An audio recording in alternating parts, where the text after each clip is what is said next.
Gracias por recibirnos y pues estaremos en las manos aquí el libro que está causando nuestro abuelo, ¿no? La mafia que se adueñó de México y el 2012.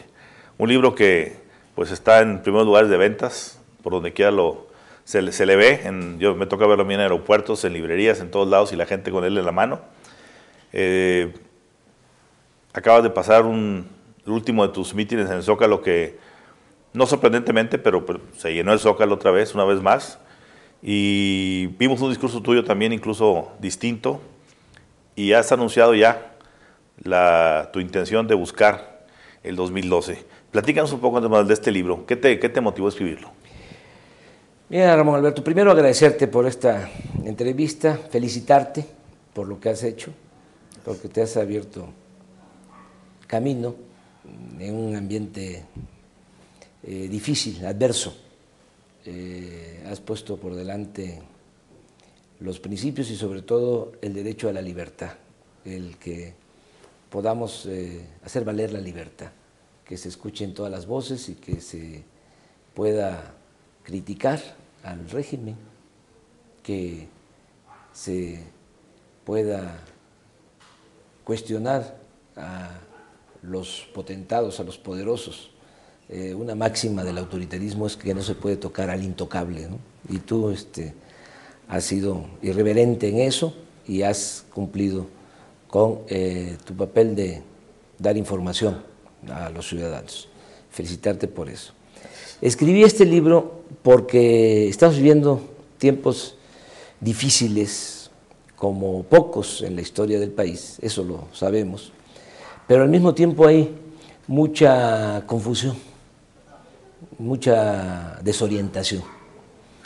Ahí en el libro precisamente hablo de lo que fue el regreso de Santa Anna, después de una tragedia nacional, después de que nos arrebatan más de la mitad de nuestro territorio, por culpa de Santa Anna principalmente, y Santa Anna se va al exilio, se va a Colombia, llevaba 10 veces siendo presidente de México. A los 4 años, por la crisis que había y por la desorientación, se decide volverlo a traer. Se decide que Santa Anna era la solución para ser presidente de México por 11 veces. Y desde luego ese error garrafal generó más daño al país. Regresa aplaudido, vitoreado en todo el camino de Veracruz a la Ciudad de México.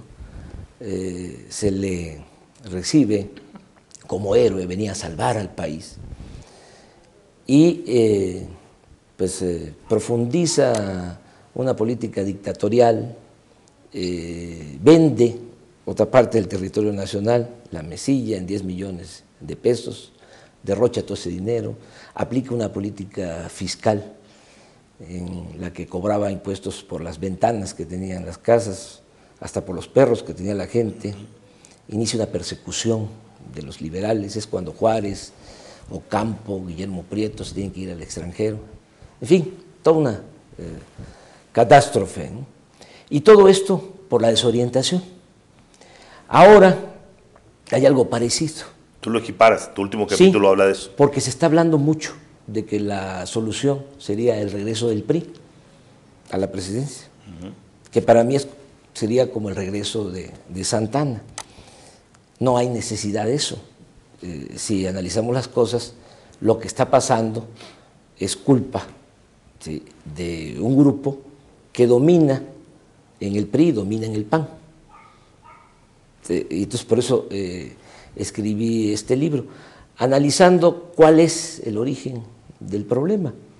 Hay quienes sostienen que es por la mala suerte, que se debe a factores externos, a que no se han aplicado del todo las llamadas políticas neoliberales, le echan la culpa a los partidos, a los políticos, cuando yo sostengo que los políticos no son más que empleados de los títeres de los titiriteros. Potentados, así es. Y hago el análisis de cómo se estableció este modelo neoliberal que en sentido estricto ni siquiera es eso, es una política de pillaje, de saqueo, en beneficio de una minoría, que ha llevado a esta grave crisis económica, social, a esta pérdida de valores. De eso también hablo en el libro y lo retomé el domingo, y al estallido de odio, de rencor, de inseguridad, de violencia, todo esto que está sucediendo en tu querido estado de Nuevo León, en los estados del norte, en casi todo el país. Claro. Esto que está sucediendo, que es muy grave, que la gente de clase media, de clase media alta, se tengan que ir. Es un éxodo, sí, huyendo de la inseguridad, ¿sí?, de la extorsión, del secuestro. En el Zócalo hablé de 50,000 familias que han abandonado el país, de clases medias. ¿Ese dato dónde lo obtienes? Lo obtengo porque he tenido reuniones con empresarios. Una vez me reuní con unos empresarios de Monterrey y me hablaron de 30,000 familias de Nuevo León y de algunos otros estados que se habían ido a vivir a San Antonio, nada más. Entonces hice la investigación. Ahora me equivoqué que estoy dando a conocer un punto de vista semanal y estoy haciendo un video cada semana para romper el bloqueo informativo. Y hablé de 25,000, no, son 50,000 familias.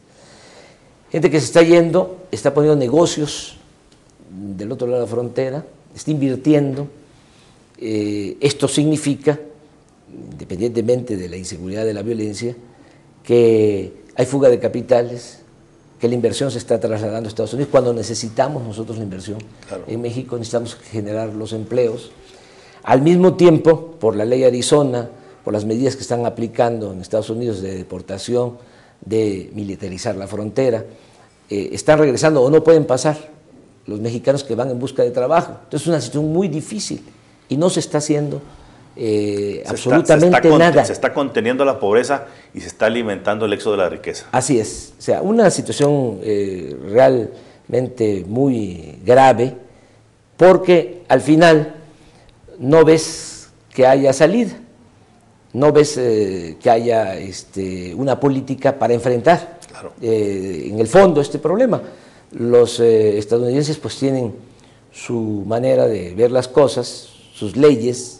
De una u otra manera es un país independiente, ellos aplican la política que consideran les conviene, claro, pero nosotros deberíamos estar aplicando una política para beneficio de los mexicanos, y esa política tendría que ser la que garantizara el que haya crecimiento, el que haya empleo en México para que la gente no tenga que irse, y el que haya seguridad para que tampoco la gente tenga que irse huyendo por la inseguridad y por la violencia que hay en el país.